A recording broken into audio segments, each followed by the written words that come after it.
Sena woke up when the sun was still sleepy. December had come again. As she stepped outside their small house in Cape Coast, she could hear the sea calling and children playing near the shore. Sena felt a strange joy in her chest. Her eyes shone, her feet hurried. She hummed songs she heard on the radio. "This year we will look fine," she told herself. Her husband, Mawuli, drank his tea slowly. He works at the fish market, counting money and fixing nets.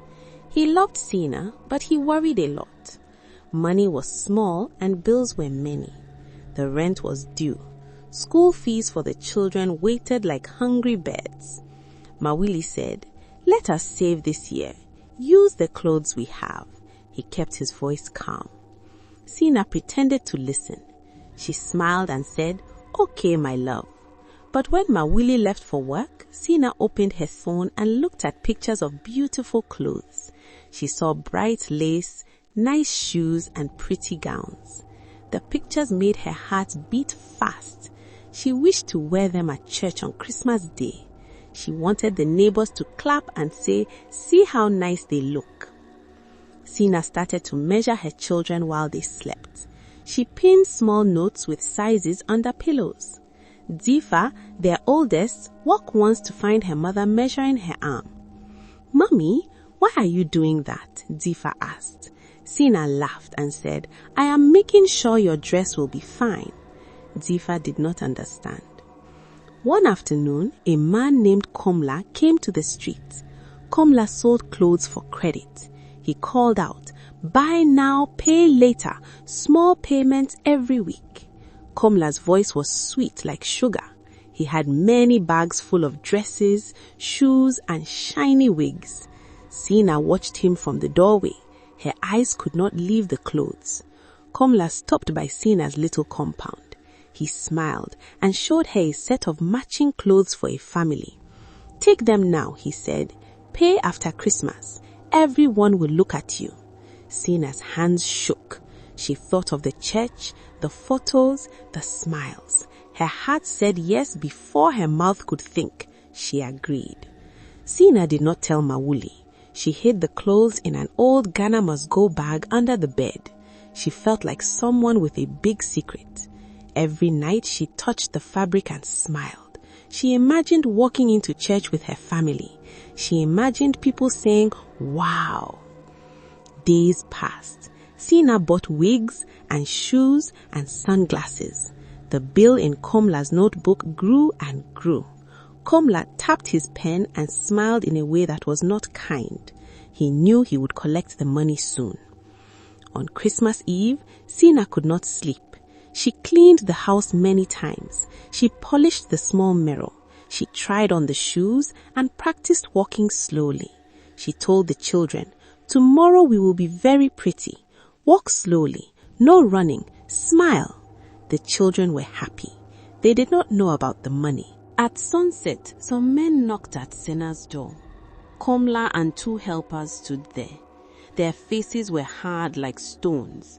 Komla said, "Sena, show me the clothes or pay the money." Sena froze. Her mouth went dry. Mawuli came home with the small money he had saved from the market. He thought they would use it for food and school. Mawuli stood and asked Sena, "What is this?" Sena tried to explain. Her voice trembled. Tears came, but Komla pointed to the bag and said, "Bring it out." The children cried, "No, our clothes!" They hugged the bag. Sena held it too, but Mawuli knew the truth. He remembered the bills and the rent and the food. He felt his heart break. Mawuli walked to the small box where he kept his money. His hands shook as he opened it. He had worked for every coin. He gave Komla all the money. Komla counted and smiled. He left with the money and some small things. The family sat down. The house was quiet. No food was cooked. The children were hungry, but the new clothes were gone. On Christmas morning, the family wore old clothes. Sena tried to make their old shirts and dresses look nice. She ironed them and fixed small bows. The neighbors shouted, "Look at them! They are matching!" The people at the church clapped. But when Mawuli served food at home, he only had plain gari and water. The children looked at the plate and at Sena. Difa asked, "Daddy, where is the rice?" Mawuli did not answer. He looked at Sena with tired eyes. Sena felt a pain sharper than any small cut. She had chased beauty and forgot home. She watched her children eat the plain food and her joy turned to shame. That night she could not sleep.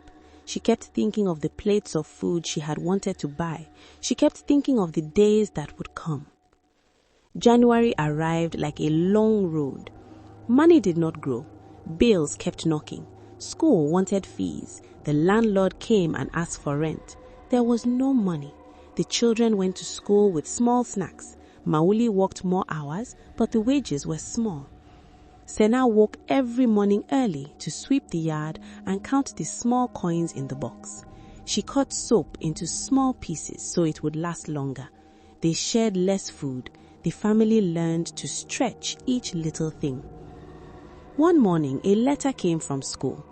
If school fees were not paid, the children could not go in class. Sena's heart sank.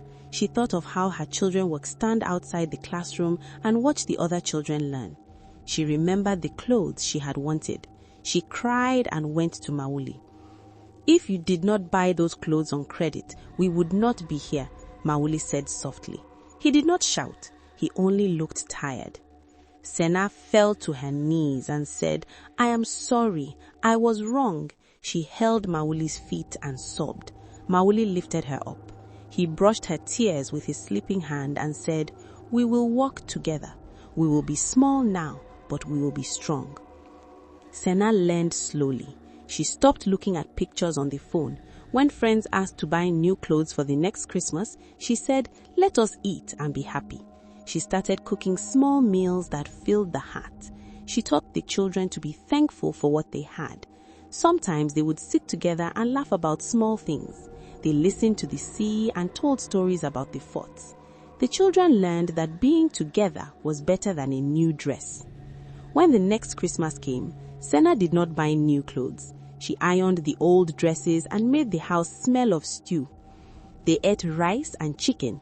The neighbors clapped, but Sena did not care. She smiled because her children were full and laughing. Mawuli looked at her and said, "This is good." Sena felt warm inside, like the sun on her face. Sena would never forget her lesson. She kept the old Ghana must go bag in the corner. She sometimes opened it and felt a small pain, but she knew the pain had helped her.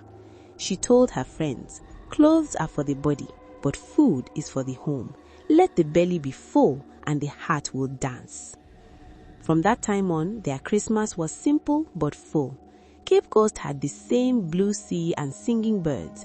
People still walked to church and took pictures. Sena still wanted to be pretty sometimes, but she chose small things that would not make her family hungry. She learned that a happy family does not need the loud clap of neighbors. A happy family needs warm plates, clean hands, and quiet hearts. Thank you so much for watching. If you enjoyed it, don't forget to like, subscribe, and comment below. Hit the notification bell so you never miss an exciting new tale. See you in the next one.